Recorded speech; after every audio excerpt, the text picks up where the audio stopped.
Okay, start करूया. Nervous system.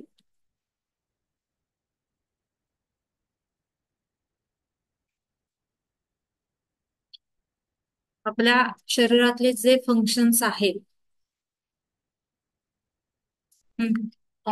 ते ज्याच्याद्वारे कंट्रोल केले जातात त्या सिस्टीमला म्हणतात नर्वस सिस्टीम. हे एक चित्र दाखवलंय, त्याच्यामध्ये महत्वाचे पार्ट येतात. मेंदू, स्पायनल कॉर्ड, हे दोन महत्वाचे भाग आहेत. पण त्याच्यातल्या हार्मोन्स त्याच्यातल्या नर्व कशा काम करतात त्यानुसार त्याचं डिव्हिजन केलेलं राहतं. किंवा त्याचं जे स्ट्रक्चर आहे त्यानुसार त्याचं डिव्हिजन केलेलं आहे, फंक्शन आणि structure. Nervous system is a complex network that coordinate body activity by transmitting signals between different part of the body. म्हणजे एखादी कोणतीही क्रिया करायची झाली, मला हात उचलायचा आहे, तर हात उचलणं ही क्रिया, किंवा इथे गरम काहीतरी आहे त्याला हात लावायचा आहे, ती वस्तू गरम आहे, मग आपण फार जपून हात लावतो. हे जे सिग्नल आहेत की शरीरात स्किन पासनं मेंदूपर्यंत पोहोचवणं आणि मेंदूपासनं स्किन पर्यंत पोहोचवून त्यानुसार कृती करणं, हे जे ट्रान्समिटिंग कंडक्शन आहे, हे सगळं कोण करत असतं तर नर्वस सिस्टीम करते. It is crucial for responding to internal and external stimuli. म्हणजे बाहेर आपल्याला काही, म्हणजे इथे हात लागला, कोणाचा स्पर्श झाला, तरी त्याचं आपल्याला जाणीव होते, समजतं. हे जे कंडक्शन आहे हे कोण करतं तर नर्वस सिस्टीम करतात. त्याचे दोन मुख्य भाग पडतात. डिव्हिजन ऑफ नर्वस सिस्टीम, महत्वाचा भाग म्हणजे सेंट्रल नर्वस सिस्टीम, आणि दुसरा भाग आहे त्याला म्हणतात पेरिफेरल नर्वस सिस्टीम.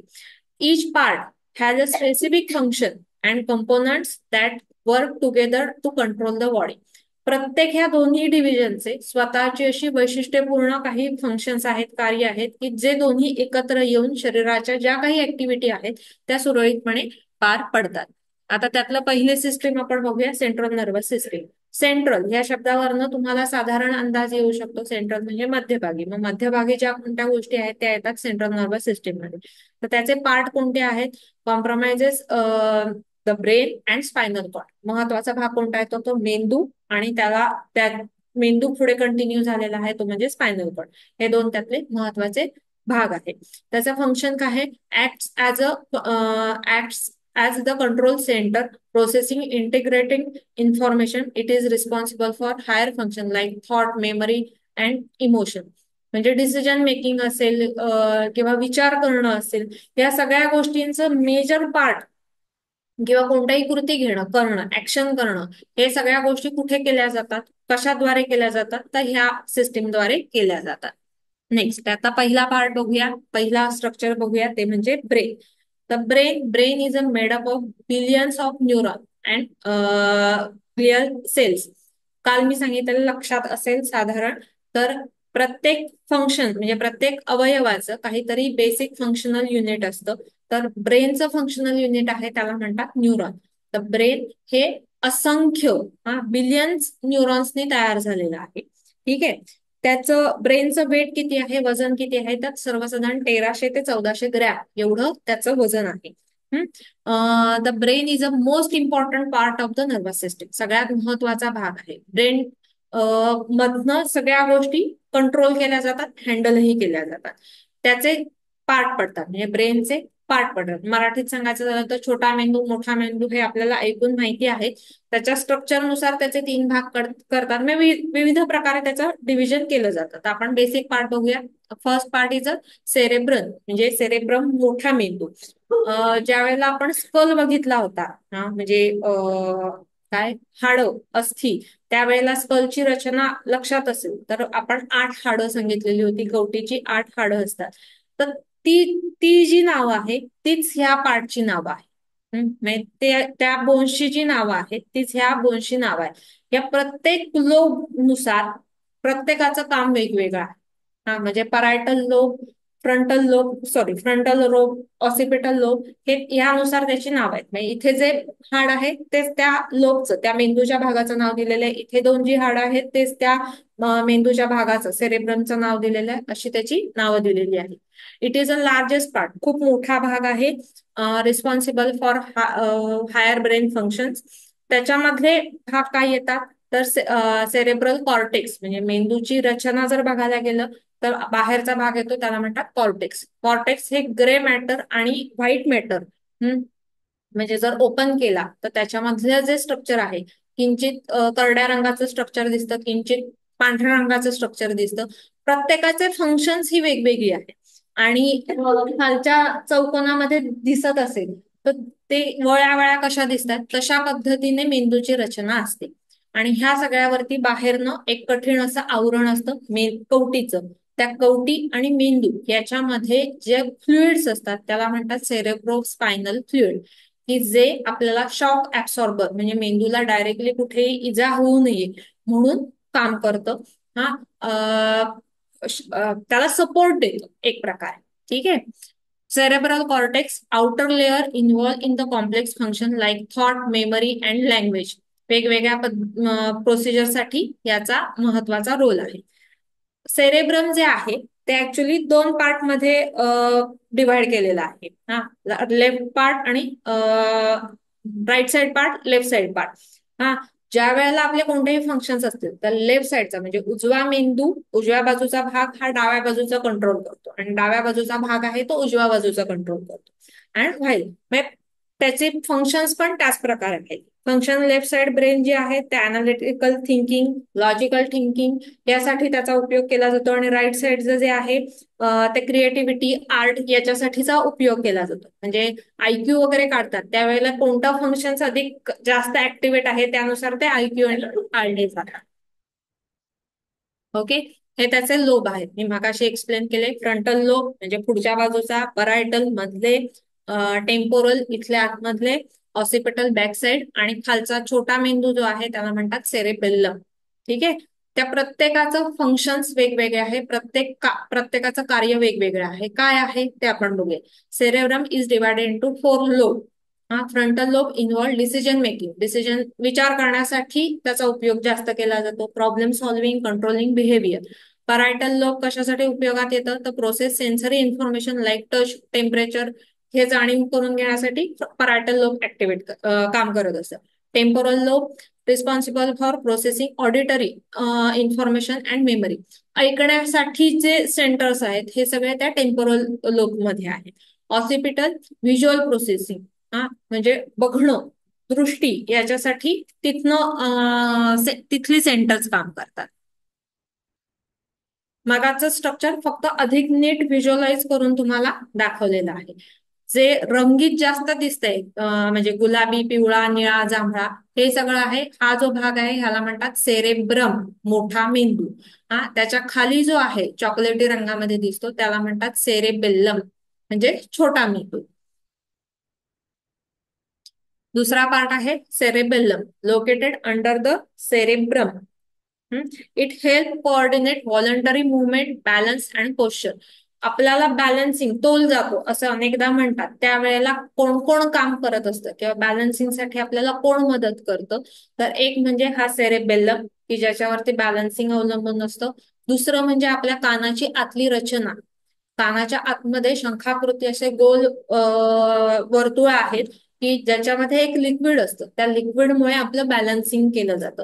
ते जर इम्बॅलन्स झालं असेल तर व्हर्टिगोचा त्रास होतो म्हणजे चक्कर येते. मानेचं म्हणतात की मला व्हर्टिगोचा त्रास आहे, ऐकून माहिती असेल तर ते व्हर्टिगोचा त्रास हा कशाशी संबंधित तर कानामध्ये जे लिक्विड असतं ते लिक्विड इम्बॅलन्स झालं असेल तर तोल जाण्याची शक्यता असते. त्यामुळे बॅलन्सिंग मध्ये दुसरा महत्वाचा भाग काम करतो सेरेबेल्लम एक, दुसरा म्हणजे कानातला भाग आणि तिसरं म्हणजे पायाचे तळवे. तुम्ही फॉर्मली उभे नसाल तरी तुमचा तोल जातो. तर ह्या तीन गोष्टी बॅलन्सिंगसाठी मदत करत असतात. ओके. नंतर तिसरा पार्ट येतो ब्रेन स्टेम. स्टेम याचा अर्थ त्याचा शेपटी सारखा भाग म्हणजे मेंदूचा शेपटी सारखा टेपर होत जाणारा भाग. हा, याला म्हणतात ब्रेन स्टेम. त्या ब्रेन स्टेम मध्ये काय काय येतं कनेक्ट ब्रेन म्हणजे त्याचं कार्य काय आहे connect brain to the spinal cord, spinal कॉर्डला जोडणं and control basic life function. महत्वाची जी फंक्शन्स आहेत ते कंट्रोल करणं. मिड ब्रेन, मिड ब्रेन मध्ये काय येतं involve in vision, hearing, motor control ह्या सगळ्यामध्ये त्याचा उपयोग होतो. पॉन्स त्याच्या खालचं स्ट्रक्चर आहे त्याला पॉन्स म्हणतात. पुढच्या पिक्चर मध्ये मी तुम्हाला अधिक नीट ते सगळे त्याची नावं, कुठे रचना आहे, कुठे दिसतंय ते दाखवते. हा, message between different part of the brain and regulate sleep. Sleep cycle जे आहे ते रेग्युलेट करण्यासाठी पॉन्सचा महत्वाचा भाग आहे, मदत आहे. मिड ब्रेन किंवा ब्रेन स्टेम कंटिन्यू होतं मेडुला ऑब्लॉंगेटा. मेडुला ऑब्लॉंगेटा हे automatic functions, control automatic functions like breathing, heart rate, blood pressure, हे सगळे म्हणजे इनव्हॉलंटरी इनव्हॉलंटरी ज्या मुवमेंट आहेत आपल्या, की ज्याच्यावरती आपला कोणताही कंट्रोल नाही. हार्ट रेट असेल, हार्ट बिटिंग असेल, श्वास घेणं सोडणं असेल, किंवा ब्लड प्रेशर, ह्या सगळ्या कंट्रोल कोणाचा आहे, तर कोणामार्फत त्या कंट्रोल केल्या जातात, तर त्या मेडुला ऑब्लॉंगेटा तर्फे कंट्रोल केल्या जातात. वरचा भाग आहे त्याला म्हणतात सेरेब्रम, खालचा भाग आहे त्याला म्हणतात सेरेबेल्लम. तिथे पिवळं स्ट्रक्चर दिसतंय, तिथे प्रत्येकाचं नाव दिलेलं आहे. जो ब्रेन स्टेम आहे तर तो पॉन्स, तिथनं सुरुवात झाली. पॉन्स नंतर आला मेडुला ऑब्लॉंगेटा, आणि मेडुला ऑब्लॉंगेटा कंटिन्यू झाला ऍज अ स्पायनल कॉर्ड. हे आहे कशाचं स्ट्रक्चर, मेंदूचं स्ट्रक्चर. ठीक आहे. एक शॉर्ट मध्ये आता आपण जे काही बघितलं त्याचा अधिक शॉर्ट मध्ये तुम्हाला सांगते. सेरेब्रम लार्जेस्ट पार्ट आहे ब्रेन मधला, सगळ्यात मोठा. दोन हेमिस्फिअर असतात, म्हणजे त्याला हेमिस्फिअर अर्ध भाग, म्हणजे मेंदूचा अर्धा भाग डावा आणि उजवा. डावा भाग उजव्या बाजूचं सगळं कंट्रोल करतो आणि उजवा भाग डाव्या बाजूचा कंट्रोल करतो. आणि हे दोन्ही डिव्हाइड नाहीयेत, हे दोन्ही एकामेकाला जोडलेले आहेत. कशाने जोडलेले आहेत, तर टफ अशा फायबर आणि नर्व पार्टने जोडलेले आहेत, की जे दिसत आहे पिवळा भाग मध्ये जो दिसतोय त्या सगळ्या स्ट्रक्चरने ते एकामेकाला जोडलेलं आहे. ठीक आहे. सेरेब्रम हा मेंदूचा 203 भाग, म्हणजे एकूण जो काही आपला मेंदू आहे त्याचा 203 भाग सेरेब्रम म्हणजे हा मेंदू अक्वायर्ड करतो, जागा व्यापतो. ठीक आहे. स्पायनल कॉर्ड ही अधिक अधिक अधिक टेपर होत जाते, निमुळती होत जाते, आणि संपते कुठे, तर आपला वर्टेब्रल कॉलम जिथे संपतो तिथे ती संपते. तिथे ती अधिक निमुळती झालेली आहे. तिथनं त्याच्या नर्व ब्रांचेस जास्तीत जास्त तिथनं बाहेर पडल्या जातात. म्हणजे जसा वर्टेब्रल कॉलम मधनं ती स्पायनल कॉर्ड बाहेर पडते, त्या त्या ठिकाणी त्याच्या नर्व बाहेर पडत जातात. ठीक आहे.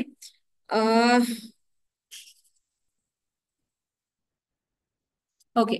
नेक्स्ट कंटिन्यू झालाय स्पायनल कॉर्ड. स्पायनल कॉर्ड किती लांब आहे, तर जवळपास 45 सेंटीमीटर एवढी त्याची लांबी आहे.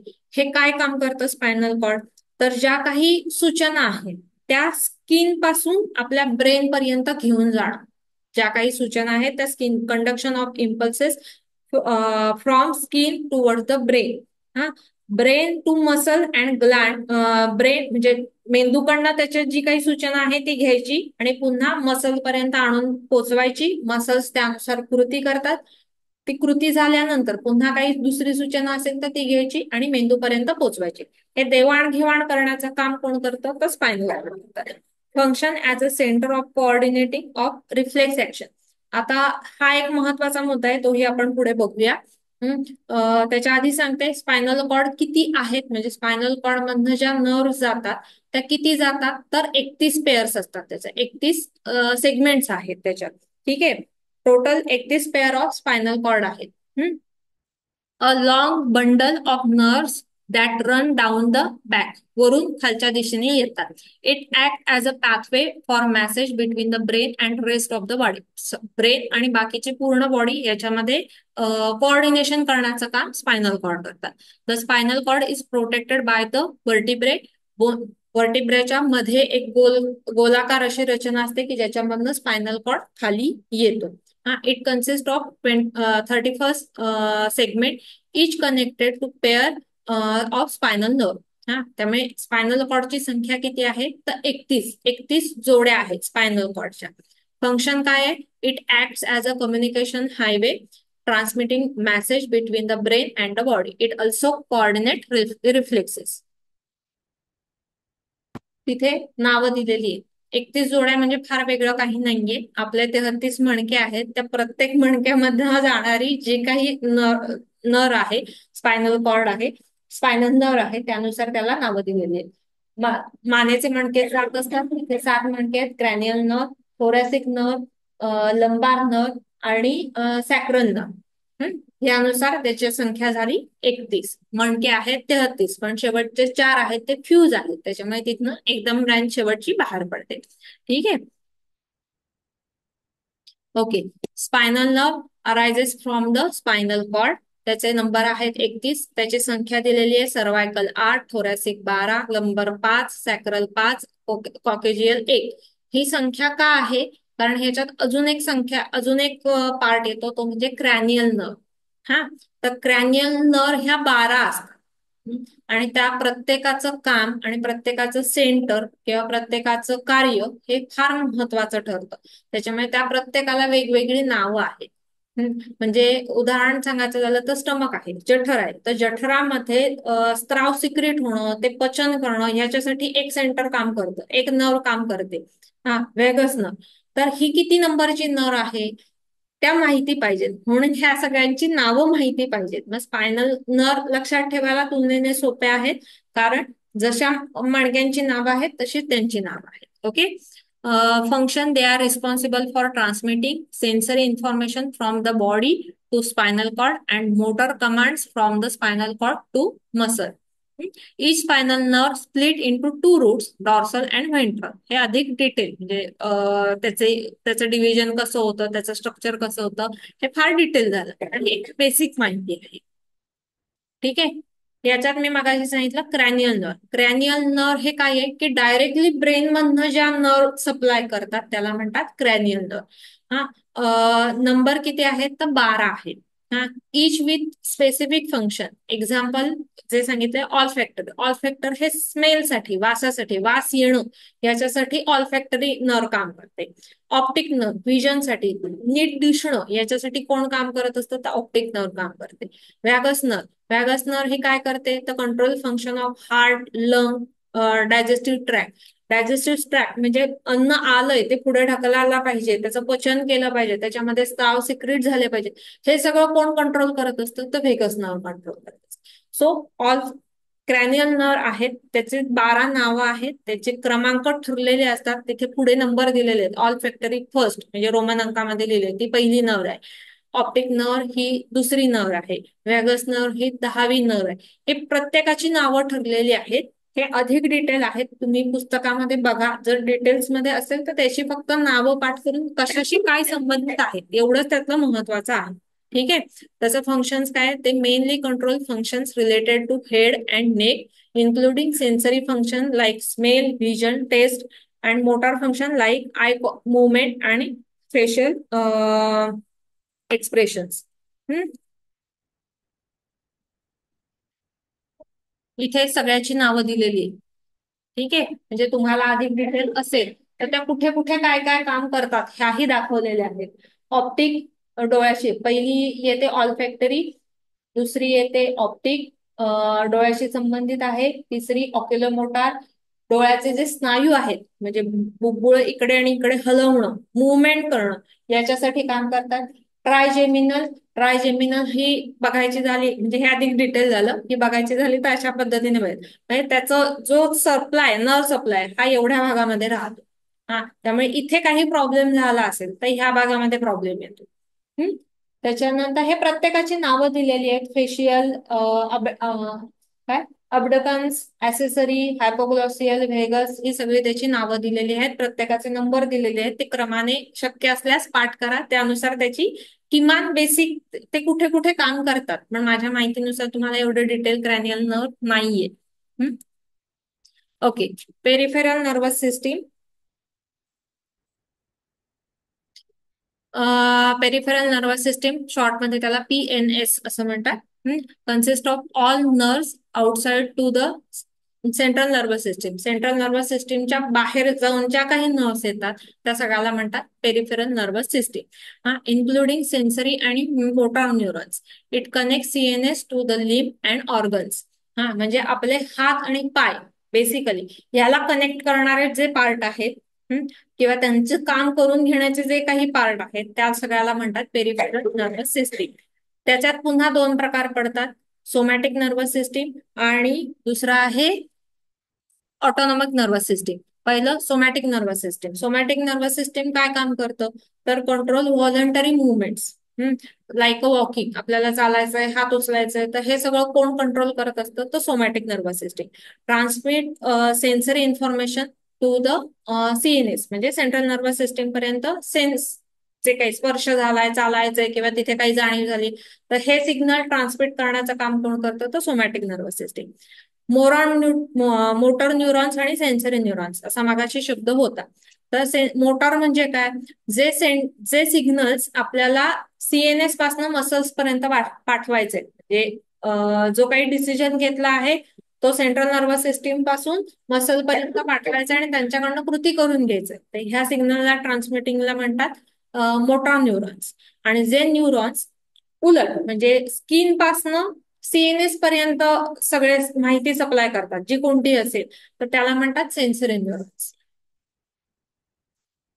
दुसरा प्रकार येतो पीएनएसचा, तो म्हणजे autonomic nervous system, control इनव्हॉलंटरी movement like heartbeat, digestion, ज्याच्यावरती आपला कंट्रोल नाही, हे सगळं कंट्रोल कोण करतं? तर ऑटोनॉमिक नर्वस सिस्टीम करतात.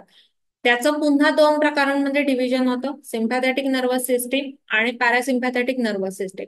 एखादा समजा आपण जंगलातनं जातोय आणि जंगलातनं जात असताना समोर अचानक वाघ आला, तर साहजिक आहे आपल्याला भीती वाटते, किंवा साधं नुसतं इथनं सरपटत कोणतरी गेलं तर साप आहे असं म्हटल्यानंतर आपल्याला भीती वाटते. त्यावेळेला शरीराची जी हालचाल होते, ती हालचाल म्हणजे शरीराचं फाईट अँड फ्लाईट, म्हणजे आता मला इथे उभं राहायचंय आणि मला लढायचंय, म्हणजे मला माझा जीव वाचवायचाय. समोर वाघ आला किंवा साप आला, कोणीही असेल, किंवा समोर कोणतरी बंदूक घेऊन उभा राहिला, तर मला आता तिथे उभं राहायचंय आणि मला आता लढायचंय. हे सेंटर ऍक्टिव्हेट करणं आणि त्यानुसार आपसूक, म्हणजे वाघ आला म्हटल्यानंतर आपसूक माझे पाय पळत जातात, मी लांब जातो, किंवा मला साप दिसलाय म्हटल्यानंतर आपसूक आपण त्याच्यापासून लांब जातो. ही जी तात्काळ ऍक्टिव्हिटी करणं आहे, म्हणजे मुवमेंट करणं आहे, हे कोण काम करत असतं? तर सिम्पॅथेटिक नर्वस सिस्टीम करते. हा. आणि इतर वेळेला रेस्ट अँड डायजेस्ट, म्हणजे शांत राहून बाकी रुटीन त्याचं जसं चाललं आहे तसं चालू द्यावं, म्हणजे नॉर्मल याच्यामध्ये डिसिजन जे काही आहेत किंवा हार्ट रेट नॉर्मल करणं जे काही असेल, हे सगळं सिस्टीम कोण करत असतं? तर parasympathetic nervous system. Okay. Sympathetic nervous system prepare the body for fight and flight. He concept कळली, फाईट अँड फ्लाईट, की आता काहीतरी मला तात्काळ कृती करणं आवश्यक आहे, पण तुम्ही विचार करण्याआधी तुमचे पाय काम करायला लागतात की तिथनं वळायचंय. हे शरीराला तयार करणं हे कोण करतं? तर हे कोण करतं? तर सिम्पॅथेटिक नर्वस सिस्टीम. हे खूप घाबरलं माणूस असेल तर छातीचे ठोके वाढतात, धडधड वाढते, घाम यायला लागतो. ही फाईट अँड फ्लाईट सिस्टीम मधली रचना आहे. नॉर्मल असतो तेव्हा आपण रिलॅक्स असतो, घाम वगैरे काही येत नाही, छातीचे ठोके नॉर्मल असतात, श्वसन पण नॉर्मल असतं. पण ज्या वेळेला आपण घाबरतो तेव्हा श्वसन वाढतं, ठोके वाढतात. हे सगळे जे ऍक्टिव्हली काम कोण करतं? तर सिम्पॅथेटिक नर्वस सिस्टीम काम करतं. आणि रेस्ट अँड डायजेस्ट मध्ये कोण काम करतं? तर पॅरासिम्पॅथेटिक नर्वस सिस्टीम. हे त्याचा चार्ट आहे. ठीक आहे. नर्वस सिस्टीमचे दोन पार्ट पडतात, central nervous system, peripheral nervous system. Central nervous system मध्ये दोन भाग येतात, तो म्हणजे ब्रेन आणि स्पायनल. पेरिफेरल नर्वस सिस्टीमचे दोन प्रकार पडतात, autonomic nervous system, somatic nervous system. आणि ऑटोनॉमिक नर्वस सिस्टीम मध्ये दोन प्रकार पडतात, सिम्पॅथेटिक डिव्हिजन आणि पॅरासिम्पॅथेटिक डिव्हिजन. सिम्पॅथेटिक डिव्हिजन कशासाठी काम करते? तर फाईट अँड फ्लाईट, हा, म्हणजे लढण्यासाठी. आणि पॅरासिम्पॅथेटिक कशासाठी काम करतात? तर रेस्ट अँड डायजेस्ट, रिलॅक्सेशन साठी. ओके, इथपर्यंत कळलं? काही शंका? समजले? हेच मगाचा चार्ट आहे, फक्त त्याच्यात नावं घालून दिलेली आहेत. म्हणजे हा चार्ट तुम्ही एक डोळ्यासमोर आणला तरी तुम्हाला ह्या चार्ट मध्ये क्लिअर गोष्टी कळतील. आणि हे पॅरासिम्पॅथेटिक सिस्टीम आणि सिम्पॅथेटिक सिस्टीम, म्हणजे आपण घाबरलेलो असताना आपल्या पूर्ण शरीरावरती काय काय इफेक्ट होतो, हा, याच्यासाठीच ही डायग्राम आहे. सिम्पॅथेटिक मध्ये काय होतं? तर डायलेक्ट पिपल्स, म्हणजे आपल्या डोळ्याच्या काय बुबुळ असतं ते मोठं होतं. घाबरल्यानंतर तात्काळ डोळे मोठे होतात एकदम. हा, डोळे मोठे होतात म्हणजे काय होतं? तर पिपल डायलेट होतं. ठीक आहे. ऍक्सलरेट हार्टबीट, छातीची धडधड वाढते, श्वसन वाढतो. हा. त्याच्यानंतर इनिबिट पेरिस्टाल्टिक, म्हणजे पोटातले जे काही सिक्रेशन्स आहे किंवा ही तात्काळ थांबवली जातात. कारण तिथे जर ब्लड फ्लो गेला तर तुम्ही पळण्याची क्रिया नाही करू शकत. त्याच्यामुळे तो थांबवला तरच तुम्ही तुमचा सगळा ब्लड फ्लो कुठे जाणार आहे? तर पायाकडे जाणार आहे आणि तुम्ही काम करू शकणार. त्यामुळे आपल्या शरीरावरती काय काय इफेक्ट होतो हे दाखवण्यासाठी ही डायग्राम आहे. पॅरासिम्पॅथेटिक मध्ये काय होतं? की स्लो हार्टबीट असतात, कन्स्ट्रिक्ट ब्रॉन्काय असतात, त्यामुळे नॉर्मल ब्रिदिंग चालतं. स्टिम्युलेट पेरिस्टाल्टिक, जेवण आलंय, अन्न आलंय तर मग ते पचवायला पाहिजे म्हणून त्याला स्टिम्युलेट केलं जातं. थोडक्यात रेस्ट अँड डायजेस्ट. प्रत्येक अवयवावरती काय काय होतं त्याचं हे थोडक्यात तुम्हाला हे डायग्रामने दाखवलंय. Okay. Type of neuro nervous system function. Sensory की receive input from sensory organ and receptor. For example म्हणजे डोळ्यांनी तुम्ही काहीतरी बघितलंय, जी वस्तू आहे त्या वस्तूची रचना आपल्या डोळ्यापर्यंत मेंदूपर्यंत नेणं आणि त्याची इमेज तयार करणं आणि त्याच्यानुसार आपल्याला कृती. म्हणजे समजा ही खुर्ची मला आपटायला आली तर ती तात्काळ माझ्या मेंदूला समजली पाहिजे की मी बाजूने जाणं अपेक्षित आहे किंवा ती खुर्ची बाजूला उचलून ठेवणं अपेक्षित आहे. तर ही कृती, हे डिसिजन कोण घेतं तर मेंदू घेतो. आणि त्यानुसार मग आपण काम करतो. ठीक आहे. Integration. The brain process this sensory information and make decision. म्हणजे जो काही मेसेज आला असेल त्याच्यानुसार डिसिजन घेणं. It interpret signal and determine the best response. म्हणजे त्याच्यानुसार मेंदू आपलं काम आपल्याला सांगतो की आपल्याला ही कृती करायची, त्यानुसार आपण ती कृती करतो. जर हे कोऑर्डिनेशन प्रॉपर झालं नाही तर आपण म्हणतो असंबद्ध बडबड आहे किंवा असंबद्ध हालचाली चालू आहेत. हे म्हणजे काय होतं तर याचा अर्थ मेंदू त्याचं प्रॉपर काम करत नाहीये. ठीक आहे. For example recognition of friend face and deciding to eat when you are or deciding to eat when you are hungry. आपल्याला भूक लागली, मला आता खायला हवंय पण माझ्याकडे आता वेळ नाही, तर मला ती थांबवलं पाहिजे. हा. किंवा जे काही आहे हे डिसिजन कोण ठरवतं तर मेंदू ठरवतो. पण आपल्याला ही जाणीव होते, त्यानंतर मेंदू आपल्याला सूचना करतो की नाही मला आता भूक लागली, मला भूक सहन होत नाही, मला आता खाल्लंच पाहिजे. हे कोण सांगत असतो तर मेंदू सांगत असतो. Motor function. Nerve system send signal to muscle and to produce movement. For example if you see a ball coming towards you, your brain sends a signal to your arm to catch it. एखादा ball येतोय तर आपला हात लगेच वरती येतो आणि आपण तो कॅच करतो. ह्याला म्हणतात, हे काम कोण करतं तर मोटर. म्हणजे मेंदूने आपल्या मसलला सांगितलं की बॉल येतोय तू पकड. ठीक आहे. Reflex action. रिफ्लेक्स ऍक्शन हे काय आहे ना वेळ अजून. रिफ्लेक्स ऍक्शन हे काय आहे तर एखादं गरम वस्तू आहे. तर गरम वस्तू असताना आपण हात लावायला गेलो. हात लावल्यानंतर आपलं आतापर्यंत काय सांगितलंय की हात लावल्यानंतर गरम जाणीव आपल्या त्वचेला होते, तिथनं सिग्नल्स पाठवले जातात मेंदूकडे, मेंदूकडनं पुन्हा सिग्नल येतात हातापर्यंत आणि आपला हात बाजूला गेला जातो. बरोबर. पण हे इतर वेळेला नॉर्मल म्हणजे कोमट भांड असेल तर. पण एकदम सुई टोचली, हा, एकदम खूप अतिशय गरम असं वस्तू आहे तर तिथे रिफ्लेक्स ऍक्शन काम करते. तिथे डायरेक्टली मेंदूकडनं सूचना दिली जाते. म्हणजे असं ट्रान्समिशन न होता डायरेक्टली मेंदूकडनं सूचना दिली जाते आणि लगेच तुमचा हात बाजूला घेऊन जातो. हा, म्हणजे तिथे तुम्हाला विचार करण्यासाठी वेळही दिला जात नाही, तिथनं लगेच कृती केली जाते. ह्या मुवमेंटला म्हणतात रिफ्लेक्स ऍक्शन. एखादा काटा टोचलाय की लगेच आपला पाय वरती उचलतो, काहीतरी टोचलं, गरम लागले की लगेच आपला हात बाजूला येतो.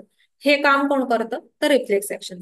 Reflex are automatic response that happen quickly without needing to think about them. आपण त्याच्याबद्दल विचार नाही करत की अरे बाबा हे गरम आहे की काय, मग आपण ह्याला हात लावायचा आहे की नाही लावायचा. क्विकली ऍक्शन आपल्याकडनं होते. ठीक आहे. Protective structure. मागाशी मी सांगितलं सेरेब्रो स्पायनल फ्लुइड आपला मेंदू आहे, मेंदूच्या भोवती जे आवरण आहे त्या आवरणाला म्हणतात मेनिंजिस. आणि त्याच्या बाहेर कवटी आहे. त्या मेनिंजिसच्या मध्ये हे फ्लुइड आहे, cerebro spinal fluid.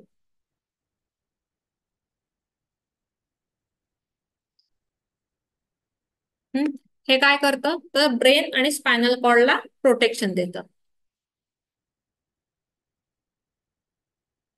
Neuron. Neuron are the basic building block of the nervous system. तीन मेन पार्ट आहेत, सेल बॉडी, डेंड्रायटिस आणि एक्झॉन. हे त्या न्यूरॉन्सचे हे न्यूरॉनचं स्ट्रक्चर आहे. हे या न्यूरॉन्सचे हे पार्ट आहे. सेल बॉडी दिसते वरती लिहिलेलं, एक्झॉन आणि जे न्यूरल स्ट्रक्चर दिसतंय त्याला म्हणतात मायलिन शीथ. प्रत्येकाचं काम बघूया थोडक्यात. Cell body contain nucleus. Nucleus असतो आणि ऑर्गनली असतात. प्रत्येक सेल स्ट्रक्चर जसं असतं त्यामध्ये त्यानुसार हे स्ट्रक्चर आहे. Dendrites branch-like structure that receive signal from other neurons. Axon, a long projection that transmits signal away from the cell body to other neurons. Myelin sheath काय काम करतं, तर an insulating layer that speed up signal transmission form by, थोडक्यात जे काही signal येतात त्याचं पटापट ट्रान्समिशन जे काही आहे, पीएनएस कडनं येणारे असेल, सीएनएस कडनं येणार असेल, तर पटापट ट्रान्समिशन करण्याचं काम कोण करतं, तर मायलिन शीथ. मायलिन शीथ हे एक प्रकारचं त्याच्यावरती असलेलं कव्हरिंग आहे, त्या न्यूरॉन जे काही स्ट्रक्चर आहे त्याला कव्हर करणारं एक आवरण आहे. सिनॅप्स म्हणजे दोन न्यूरॉन जिथे एकत्र जॉईंट होतात त्या पॉइंटला म्हणतात सिनॅप्स. टाइप ऑफ न्यूरॉन पुन्हा तेच आहे, सेन्सरी न्यूरॉन, मोटार न्यूरॉन्स आणि इंटर न्यूरॉन. सेन्सरी म्हणजे जे सेन्सरी रिसेप्टर पासून सीएनएस पर्यंत सिग्नल घेऊन जातात. मोटार म्हणजे सीएनएस पासून मसल्स किंवा ग्लँड पर्यंत घेऊन जातात.